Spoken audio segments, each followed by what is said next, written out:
बाबा साहब अम्बेडकर को हराया। But that's a separate issue. At the moment, with us from the Samajwadi Party, let's go straight across to Gorakhpur. I think I'm in love with Gorakhpur. Very frankly, Manish Singh साहब इस वक्त हमारे साथ हैं गोरखपुर से। मनीष सिंह साहब नमस्कार। Sir प्रणाम सर। अरे नमस्कार sir, how are you sir? Thank you so much. Fine sir. Thank you so much for joining us sir. बहुत बहुत शुक्रिया आपका कि आप हमारे शो में आए। आपको जय सिया राम, अस्सलाम वालेकुम, सत श्री अकाल, सब कुछ, गुड इवनिंग, और जो भी हिंदुस्तान में कहा जाता है, राम राम।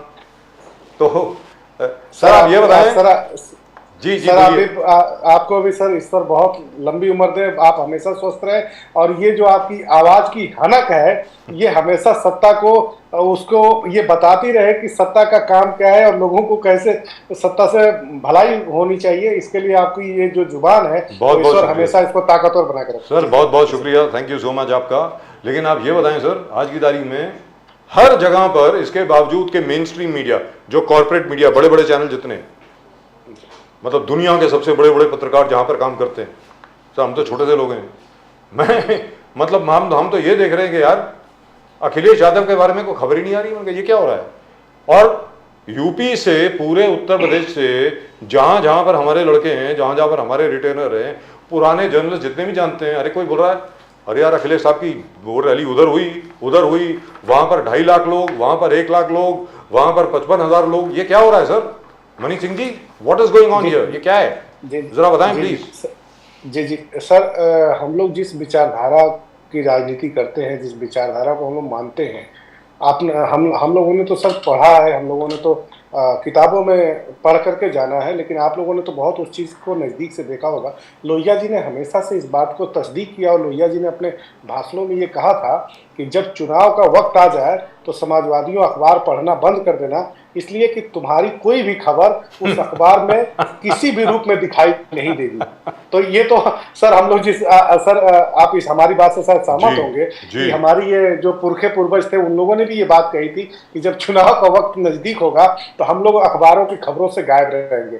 बहरहाल कोई बात नहीं, हम लोग की जो एक विचारधारा है, सिद्धांत है कि हम लोग गांव में काम करते हैं, गरीबों में काम करते हैं, खेत खलिहान में जो लोग रहते हैं उनसे काम करते हैं, जो भेड़ बकरियां चराते हैं उनके बीच में हम लोग रह करके काम करते हैं। तो हमारी पार्टी की जो एक सैद्धांतिक जो ढांचा है वो गांव से लेकर के जो ग्रामीण अंचल, जो बहुत सुदूर इलाका होता है, वहां तक हमारी पहुंच होती है। और समाजवादी पार्टी की सबसे बड़ी एक स्ट्रेंथ, जो एक ताकत है श्री अखिलेश यादव जी के यशस्वी नेतृत्व में, वो गांव के अंतिम व्यक्ति तक उनकी विचारधारा पहुंचती है। हम लोगों को कोई टेलीविजन ना दिखाए, कोई अखबार ना लिखे हम लोगों के बारे में, कोई पत्रिका हम लोगों के बारे में ना मनीष सिंह जी, मगर आपका जो आइडियोलॉजी है राम मनोहर लोहिया जी के, तो आज बीजेपी ने कहा, मोदी साहब ने कहा कि कांग्रेस जो आपके अलायंस पार्टनर है, कांग्रेस इज ऑलवेज अगेंस्ट बाबा साहब अंबेडकर, अगेंस्ट राम मनोहर लोहिया, अगेंस्ट मंडल, अगेंस्ट कर्पूरी ठाकुर। तो जितने भी आइडल्स हैं आपके, आप जिसको विश्वास करते हैं, आप फॉलो करते हैं, आपके पार्टी के सिद्धांत उस पर चला हुआ है, तो कांग्रेस उनके खिलाफ है। कांग्रेस आपका अलायंस पार्टनर है, मोदी साहब बीजेपी का कहना है, तो ये कैसा मिलन हो गया? बिकॉज आपका मेन अलायंस पार्टनर इन लोगों को कभी वो महत्व नहीं दिया। अंबेडकर जी के खिलाफ काम किए, लोहिया जी के खिलाफ काम किए, मंडल जी के खिलाफ काम किए, कर्पूरी ठाकुर साहब के खिलाफ काम किए, तो एक मिलन कैसे होगा? देखिए सर, सत्ता का एक चरित्र होता है, और सत्ता का जब चरित्र सामंती स्वरूप हासिल कर ले तो सबको उसके खिलाफ बिगुल फूंकना पड़ता है, लड़ाई लड़नी पड़ती है। जब कांग्रेसियों की जब सरकार थी और बहुत ताकत में थे, इंदिरा जी का जमाना था, इंदिरा जी के सत्ता के उरोज को पूरी हिंदुस्तान ही नहीं दुनिया ने देखा था, जब देश पर एक बहुत अलग तरह का लोकतांत्रिक ढांचाओं को छिन्न भिन्न किया जा रहा था, तब समाजवादियों ने एकजुट होकर के देश भर के लोगों को इकट्ठा करके और लोकतंत्र की रक्षा की हिफाजत के लिए जयप्रकाश नारायण जी के यशस्वी नेतृत्व में संघर्ष किया गया था, और उसका परिणाम पूरे हिंदुस्तान और दुनिया ने देखा था। आज वही चरित्र और वही स्वरूप भारतीय जनता पार्टी ने अख्तियार कर लिया है, और भारतीय जनता पार्टी का स्वरूप जो सत्ता का सामंती स्वरूप है, इसमें एक चीज और आप मतलब जोड़ करके देख सकते हैं कि सिर्फ सामंती स्वरूप नहीं है, अहंकारी होने के साथ साथ ये किस तरह से अन्य जो विचारधारा के लोग हैं, जिस तरह से उन अन्य विचारधारा के लोगों को भारतीय जनता पार्टी के लोग या तो तोड़ करके अपने पास ला रहे हैं या तो अगर वो नहीं टूट रहे हैं तो उनको किसी न किसी रूप में सामाजिक रूप से बदनाम करके, सामाजिक रूप से अपमानित करके, सामाजिक रूप से उनको कमजोर करके छिन्न भिन्न किया जा रहा है। तो सर हमारे जैसा जो युवा है, जो राजनीति में है, वो ये महसूस कर रहा है कि आने वाला जो समय है हम लोगों के लिए वो बहुत आसान और सामान्य नहीं है। इसीलिए हम लोगों ने जो 2 महीने का हम लोग के पास टास्क है, जो टारगेट है हम लोग का, कि किसी भी रूप में अगर 2 महीना हम लोगों ने भारतीय जनता पार्टी से सत्ता छीनने के लिए नहीं लगाया तो फिर 20 बरस तक हमारे सामने ना तो लोकतंत्र दिखाई देगा, ना डेमोक्रेसी रहेगी, ना हमारा संविधान रहेगा। तो ये 2 महीना बना 20 महीने का चुनाव होने जा रहा है सर। तो कहने का मतलब ये हुआ, लेकिन हो सकता है क्योंकि कल तो शायद इलेक्शन कमीशन ने अनाउंस भी किया है कि कल वो डेट अनाउंस कर रहे हैं, तो मुझे नहीं लगता कि 2 महीने का टाइम होगा। मुझे लगता है 45 दिन या 50 दिन का टाइम मिलेगा सबको। सर एक हम लोग एक मोटा मोटी एक ये लेकर के चल रहे हैं कि 2 महीने का मतलब अब जो जितना इलेक्शन कमीशन टाइम देगा सर उतने में तो पार्टिसिपेट करना है। लेकिन सर मतलब मई में, मतलब चुनाव जो होंगे वो मई में होंगे, ये पक्का है। इसमें कोई दो राय नहीं। तो इतना टाइम है आपके पास, तो तैयारी पूरी हो गई है क्या? क्योंकि देखिए साहब, समाजवादी पार्टी की ऑर्गेनाइजेशन तो पहले से ही थी, आपका संगठन तो वहां पे शुरू से ही काफी ताकतवर था यूपी में। इसके बावजूद कि चाचा भतीजे की लड़ाई हुई, जिसकी वजह से आप लोग जरा तितर बितर हो गए। अभी क्या सब लोग एकत्रित हैं, सब संयुक्त तरीके से काम कर रहे हैं क्या? सर इस समय हमारी पार्टी का एक एक कार्यकर्ता, पार्टी के वरिष्ठ नेता, पार्टी के जो हमारे ऑर्गेनाइजेशन के जो कर्ता धर्ता लोग हैं वो, और हमारे यशस्वी राष्ट्रीय अध्यक्ष श्री अखिलेश यादव जी, पूरी तरह से हम लोग तैयार हैं।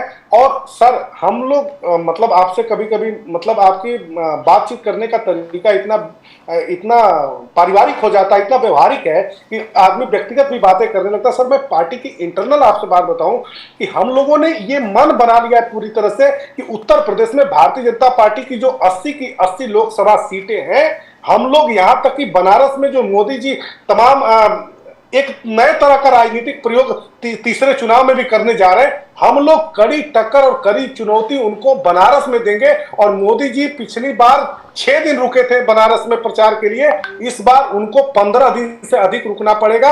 इस तरह की तैयारी समाजवादी पार्टी ने बनारस की सीट पर भी किया हुआ है। भले ही हमने सीट अलायंस में कांग्रेस को दिया हुआ है, लेकिन हमारी पूरी तैयारी, चूंकि हमारा ऑर्गेनाइजेशन है, वहां पर हमारा संगठन है, और हम लोग पूरी तरह से मोदी जी को ये बताएंगे कि लोकसभा चुनाव में जो आपने वादा किया था बनारस के लोगों के साथ, बनारस के जनता के साथ, वहां के युवाओं के साथ, आपने तो वहां के गांव को गोद में लिया था। पता नहीं वो गांव गोद में आपके है या थोड़ा सा बड़ा हुआ है, ये किसी को पता नहीं है। आज भी उस गांव में किसी के पास सोलर लाइट, ग्रीन एनर्जी किसी के पास नहीं है। आज भी वहां पर गैस सिलेंडर, वो बहुत वीक फैमिली के लोग हैं जहाँ पे आज भी उनके पास गैस सिलेंडर नहीं है, वो लकड़ियों पे भोजन बनाते हैं। तो कहने का मोटा मोटी सर बात इतनी है सिर्फ कि मोदी जी को और योगी जी को इस बार 2024 के लोकसभा चुनाव में उत्तर प्रदेश में लेकिन मनीष सिंह जी, चलिए वो तो ठीक है, वो तो हर पॉलिटिकल पार्टी यही कहती है इस बार हम जबरदस्त चुनौती देंगे।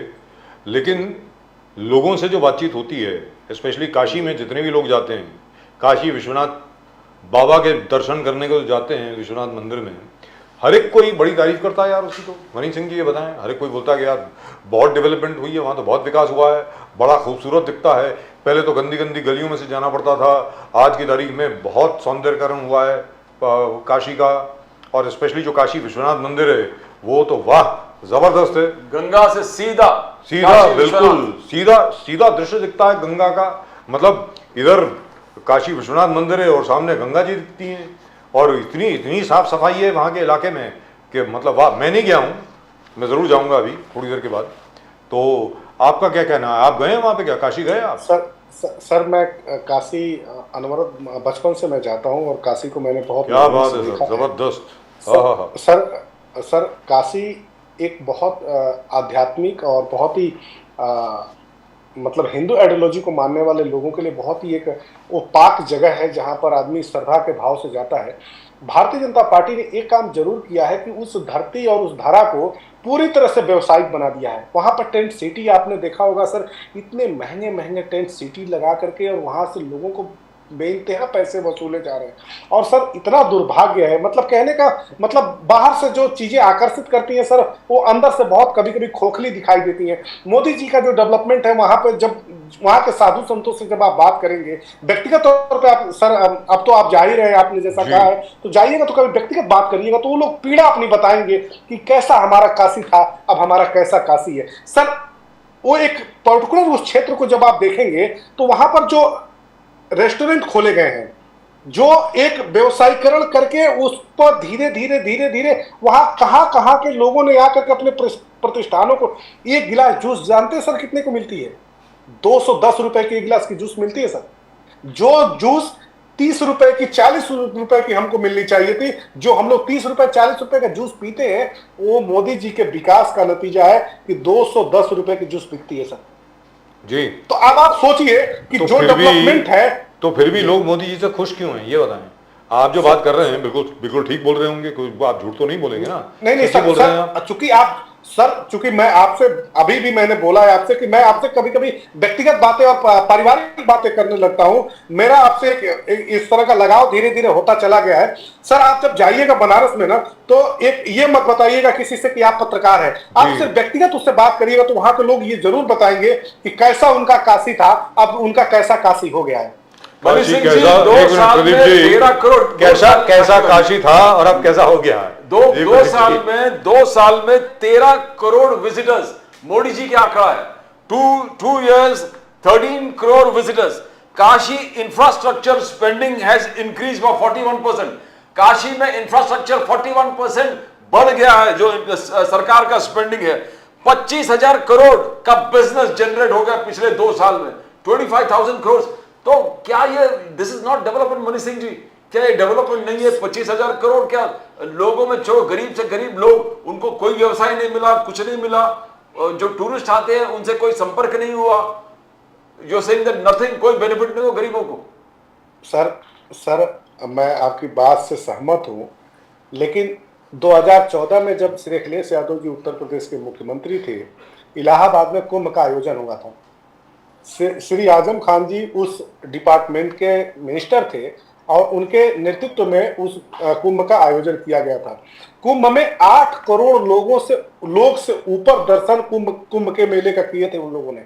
अब आप सोचिए कि जब हम अपने धार्मिक स्थलों का, जब हम अपने आध्यात्मिक स्थलों का कितने लोग दर्शन करने आए, जब इसकी गणना करते हैं ना सर, तो मन को बड़ा थोड़ा सा पीड़ा होता है। इसलिए कि हम अपने आध्यात्मिक स्थलों का, जब अपने धार्मिक स्थलों का हम दर्शन करने जाते हैं, तो हमारा कैलकुलेशन नहीं होना चाहिए। इसलिए कि हमसे कितना आय हुआ, हमने कितना अपना व्यय किया, ये हमारे धार्मिक और आध्यात्मिक स्थलों के कैलकुलेशन की चीजें नहीं है। हम अपनी जिंदगी में जब एक एक दिन परेशानियों का गुजारते हैं, जब तकलीफ में होते हैं, या जब हमारी कोई मनोकामना पूरी होती है, जब हमारा कोई हमारे जीवन में कोई अच्छे कार्य होते हैं, तो हम अपने धार्मिक स्थलों पर जाते हैं और भगवान को हम सिर्फ थैंक्स बोलने जाते हैं या भगवान से कुछ मांगने जाते हैं, भगवान हमारी प्रार्थना सुन लीजिएगा। लेकिन ये तो बड़ी आध्यात्मिक, ये तो बड़ी फिलोसॉफिकल आर्गुमेंट हो गई सर।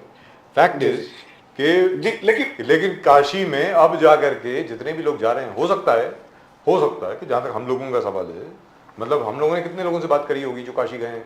40-50, इससे ज्यादा लोगों से बात नहीं हुई है। उतने ही लोगों से बात हुई है। अब ज्यादा लोगों से जब बात होगी तब मालूम पड़ेगा कि असलियत क्या है। लेकिन वो लोग तो बड़ी तारीफ करते हैं यार। वो तो ये कहते हैं कि रहने की जगह बहुत अच्छी हो गई है, होटल्स बड़े अच्छे बन गए, वहाँ पे सिक्योरिटी बहुत अच्छी है, वगैरह वगैरह वगैरह, ऐसी बातें करते हैं। तो लिहाजा वहां पे कुछ ना कुछ तो हुआ ही होगा ना मनीष जी। सर मैंने अभी भी आपसे कहा है ना कि जो लोग आध्यात्मिक स्थलों का व्यवसायीकरण कर रहे हैं जी, जो लोग व्यवसायिक प्रतिष्ठानों के ऊपर आकर्षित हो रहे हैं, उनको उनकी आध्यात्मिकता मुबारक। लेकिन हम लोग जिस पृष्ठभूमि से आते हैं, हम लोग जिस जिंदगी को गुजार करके यहाँ तक आए हैं, हम लोग अपने आध्यात्मिक और धार्मिक स्थलों को श्रद्धा के भाव से देखते हैं, श्रद्धा की नजर से देखते हैं। वो हमारे लिए इकोनॉमिकल चीजें नहीं है, वो हमारे लिए बहुत ही व्यक्तिगत और बहुत ही हमारे लिए आस्था की चीजें। मैं आपकी बात से पूरी तरह सहमत नहीं हूं, लेकिन आधी सहमति है मेरी। सबसे पहला ज्योतिर्लिंग जो प्रकट हुआ पूरे ब्रह्मांड में, वो काशी में हुआ, ये हर एक कोई मानता है। लेकिन हमारी भी बहुत श्रद्धा है भगवान शिव को लेकर के। हर हर महादेव, हर जगह पे हम हर एक कोई बोलता है, मुझे लगता है कि पूरी दुनिया में आजकल लोग बोलने शुरू कर दिए हैं। लेकिन अच्छा ये बताएं सर, ऐसा है उत्तर प्रदेश में 80 सीटें, 80 लोकसभा की सीटें, 80। जी जी भारतीय जनता पार्टी कहती है इस बार 75 से 77 सीटें हमारी आएंगी, ज्यादा से ज्यादा समाजवादी पार्टी को 3 सीटें मिलेंगी, ऐसा योगी आदित्यनाथ जी ने खुद ने बोला है। नंबर 2, अगर आप भारतीय जनता पार्टी को उत्तर प्रदेश में नहीं रोक पाएंगे तो भारतीय जनता पार्टी की सरकार एक बार फिर आएगी, तीसरी बार आएगी, और मोदी जी का जो 370 का आंकड़ा है वो पूरा हो जाएगा। मनीष सिंह जी आप बताइए कि समाजवादी पार्टी और कांग्रेस की आपकी जो पीडीए वाली जो आपकी युति जो बनी है वो कहां तक पहुंची है, और आपको क्या लगता है आपके अनुमान से उत्तर प्रदेश में आप लोगों को कितनी सीटें मिलेंगी? सर बताएं प्लीज। सर, उत्तर प्रदेश में 58,184 ग्राम सभाएं हैं जी, 800 से ऊपर ब्लॉक हैं, 700 से ऊपर नगर पंचायतें, नगर पालिका और नगर निगम है जी। हमारे पास 12,000 से ऊपर वार्ड है नगर पालिकाओं में, नगर पंचायतों में और नगर निगमों को।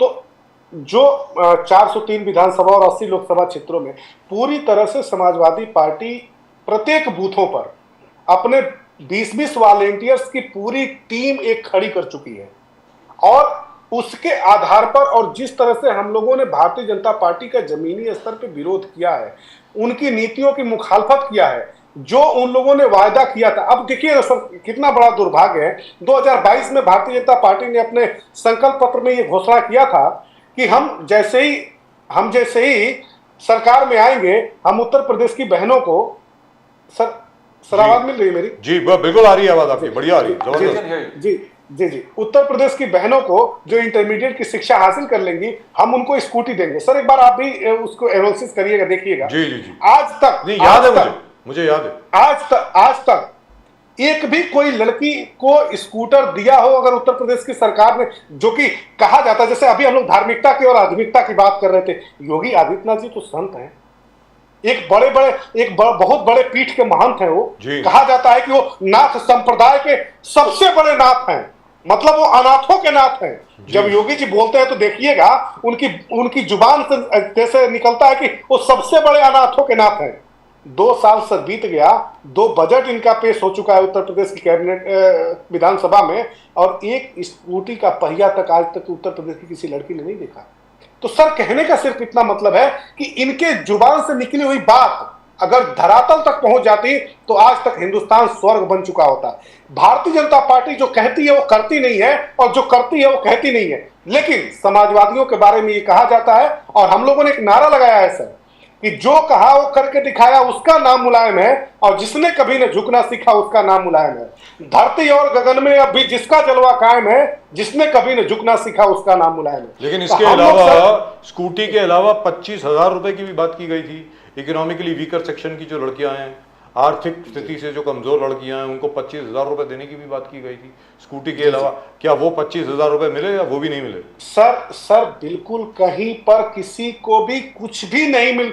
सर मैं आपसे अब एक बात बताऊं आपसे सर, मतलब कितना हास्यास्पद लगता है जब आप लोगों जैसे वरिष्ठ लोगों से हम लोग बात करते हैं और उत्तर प्रदेश की सरकार की जब हम चर्चा करते हैं ना, तो हमें खुद भी मन में भी बहुत पीड़ा होता है। सर एक ही डिपार्टमेंट का 3-3 बार इनॉग्रेशन किया जाता है, 3-3 बार उसका उद्घाटन किया जाता है। मतलब कभी कभी इतनी क्षुब्धता हो जाती है इन लोगों के बारे में बोलने से, मतलब खुद के मेरे जैसा युवा का मन पीड़ा में। अभी मेरे देवरिया में योगी जी 2 दिन पहले आए थे जी। 5,000 करोड़ रुपए अभी तक हमारे देवरिया को इनकी घोषणाओं के मुताबिक मिल चुका है, लेकिन हमारा देवरिया अभी 50 करोड़ रुपया अभी आज तक जमीन पे विकास के रूप में उतार करके नहीं दिखा पाया है। तो सर जिस जनपद का मैं रहने वाला हूं, इस जनपद को इनकी घोषणाओं के मुताबिक 5,000 करोड़ रुपए अभी तक मिल चुके हैं इन 7 वर्षों में, लेकिन जमीन पर 50 करोड़ के काम आज भी हमारे पास 1820 किलोमीटर पीडब्ल्यूडी की ऐसी सड़क है जो अपनी मरम्मत के लिए उत्तर प्रदेश की सरकार की तरफ नजर देख रही है। तो कहने का सिर्फ मतलब ये है मनीष सिंह जी, मगर आपका जो गारंटी है, राहुल गांधी जी का गारंटी, इंडिया अलायंस का गारंटी, आपने कहा कि भर्ती भरोसा 30 लाख नौकरी जो लोग नहीं भर्ती किए आप करेंगे। आपने कहा पहली नौकरी पक्की, 1 करोड़ लोगों को नौकरी देंगे जो बच्चे ग्रेजुएशन करके निकलते हैं, अप्रेंटिस 1 लाख पर एनम।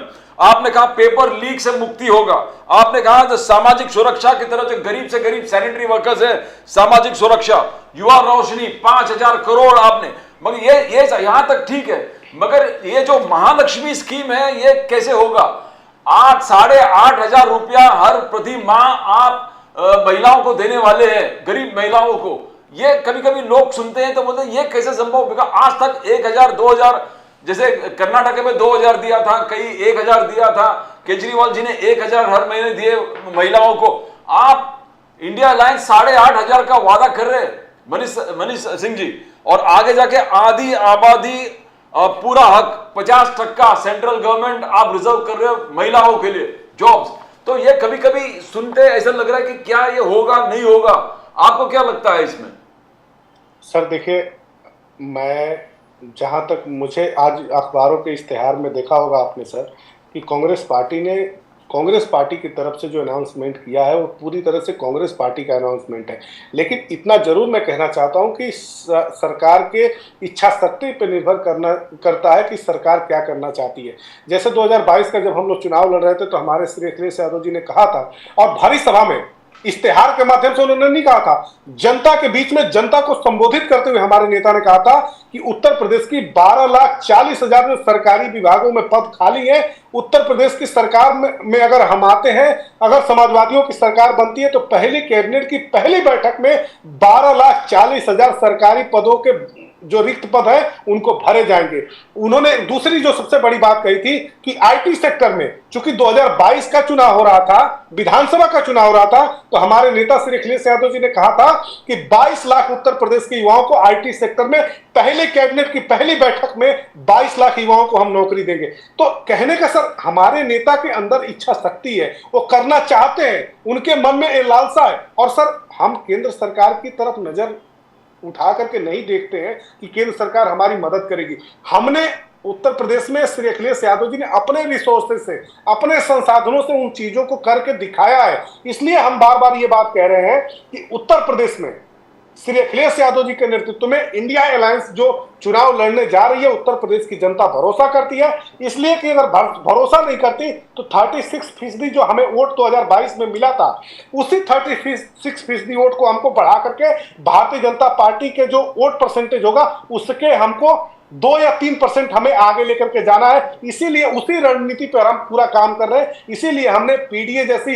मजबूत विचारधारा को हम लोगों ने समाजवादी विचारधारा के साथ जोड़ा है, और इंडिया अलायंस को पीडीए विचारधारा के साथ जोड़ करके गांव-गांव, जमीन तक, खेत खलिहान तक पहुंचा करके लोगों को उससे हम लोगों ने उस विचारधारा से जोड़ करके और प्रेरित हम लोगों ने किया है। राहुल गांधी जी ने आलोचना किया, बोला जीएसटी जो मोदी साहब कह रहे कि 1 नेशन 1 टैक्स एक सक्सेसफुल एक्सपेरिमेंट था, बहुत सक्सेसफुल, और वो शोकेस करते हैं 1 नेशन 1 टैक्स, जीएसटी।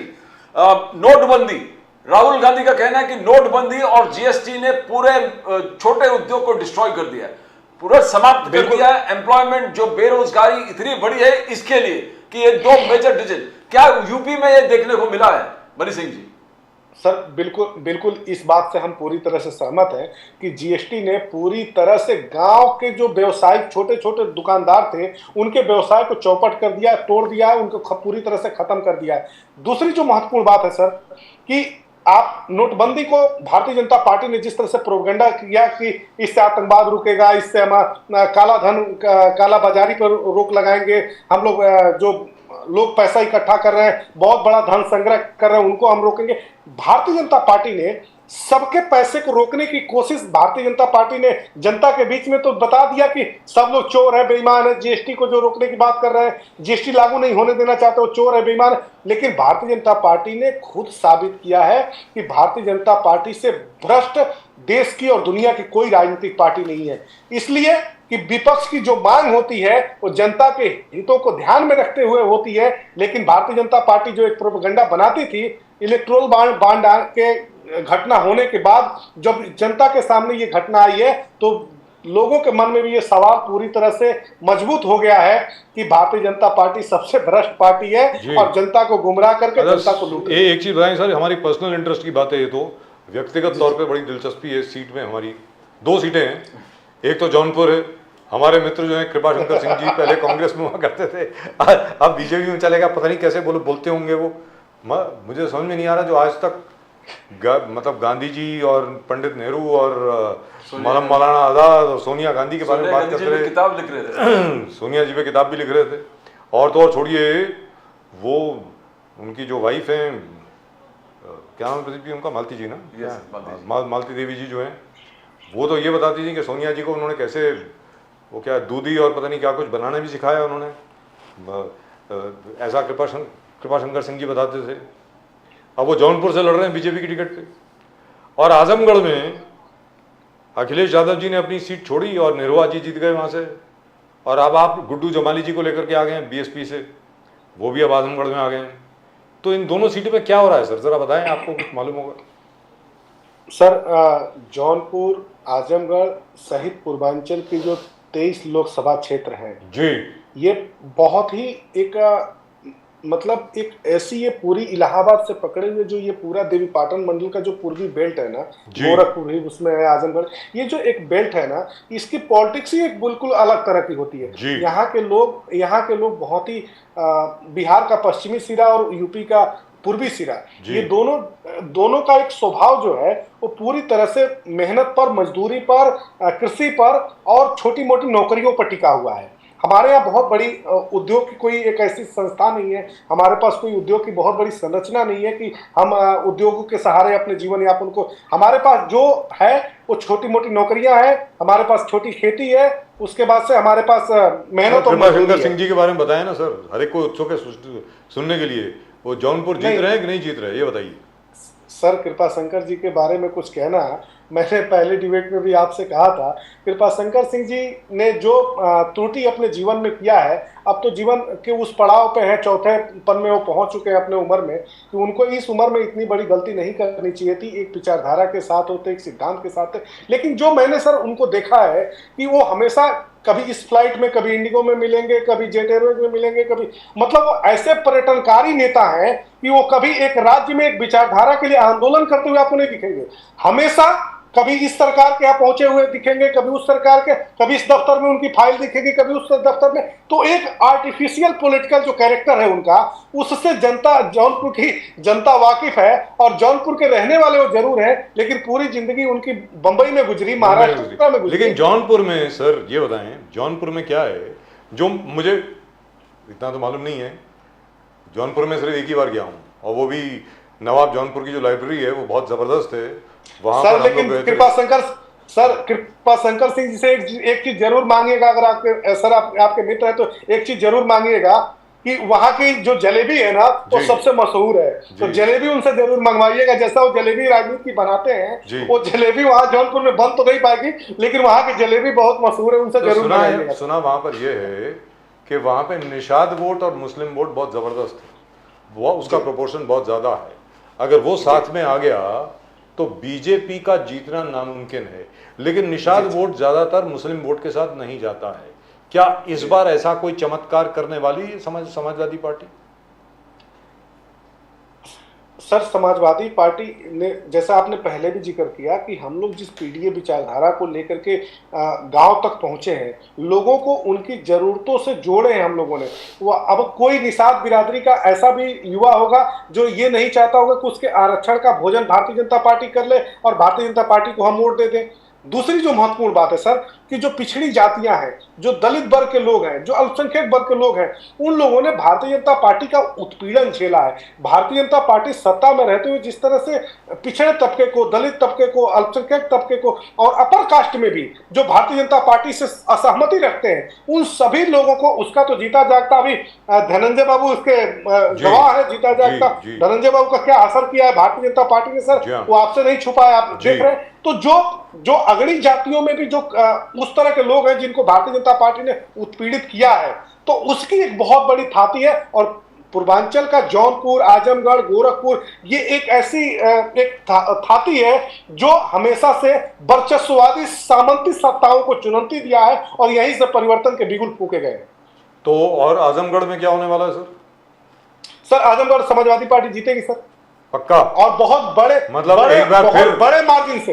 एक बार फिर दिनेश लाल यादव निरहुआ को हराएंगे आप, कहने का मतलब नहीं ये नहीं, दिनेश लाल निरहुआ को हम हराने ही नहीं जा रहे जी। हैं, हम तो भारतीय जनता पार्टी को हराएंगे। दिनेश लाल निरहुआ का क्या है सर? दिनेश लाल निरहुआ की तो कुछ है ही नहीं है ना, वो तो प्रकृति को चुनौती देने वाले लोग हैं। और हम लोग दिनेश लाल निरहुआ को तो एक मतलब ये सिर्फ एक सिंबॉलिक फेस है।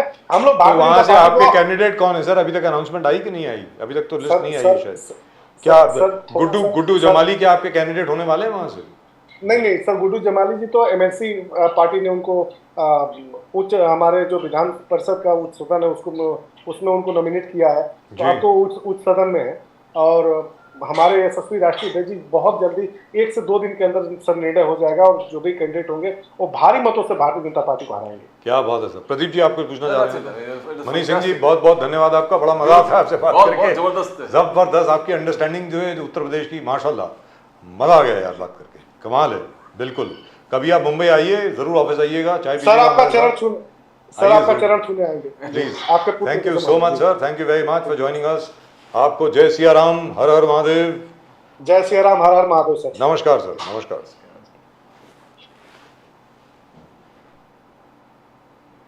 That was nice. We seem to be specializing in all the Samajwadi Party spokespersons, isn't it? Yes, बिल्कुल।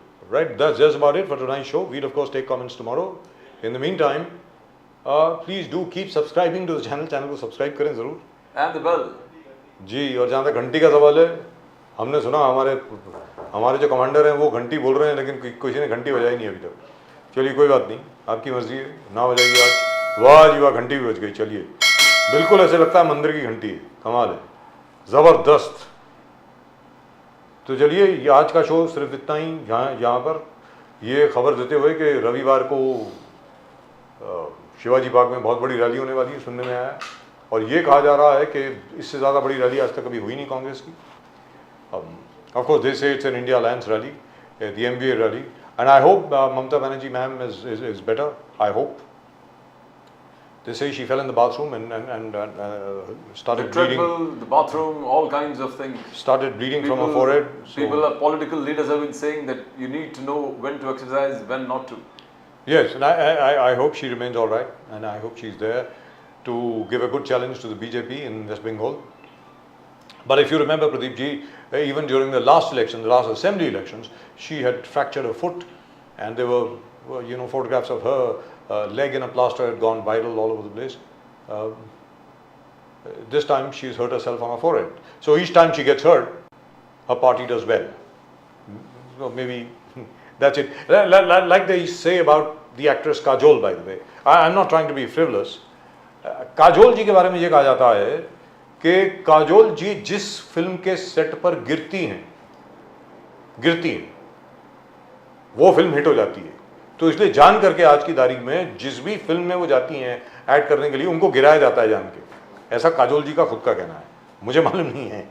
That's what she says, that they deliberately make a fall so that the film can be a hit, and it all started from Dilwale Dulhaniya Le Jayenge, where she didn't know, and Shah Rukh Khan actually released her, and kind of she fell in a heap, so to speak, on the stage. Fantastic superstition, sir. That's right. So Amitabh Bachchan हलवा खिलाते थे, बोलो हलवा जी। खाइए आप, हलवा खाने से film बहुत hit हो जाता है। That's right. So in every film, Kajol has to fall for the film to be a hit, and for a film not to be a hit, and if there is Kajol in it, and if you don't make a fall, well, you are asking for it. That is just about it as far as tonight's show is concerned. आज की show में सिर्फ इतना ही। आप channel को please subscribe करें, respond करें, comment करें, and we are glad to tell you that everything is fine in Pune. Our friend Ali Daruwala has managed to keep the peace over there, and there is no problem right now. So Kasba Pate is under control. Kasba Pate is in absolute, it's very peaceful. There's no problem at all. हर एक कोई अपना रोज़ा रख रहा है, रमज़ान का महीना है, बड़ा खुशहाल रहने का महीना है, हर एक कोई बहुत खुश है. So it's really wonderful. Well, that's it from Pradeep ji and myself. आप सब लोगों को नमस्कार. जय हिंद, जय महाराष्ट्र, जय भवानी, जय शिवाजी, वंदे मातरम, वंदे मातरम, जय सिया राम, हर हर महादेव. हर हर महादेव.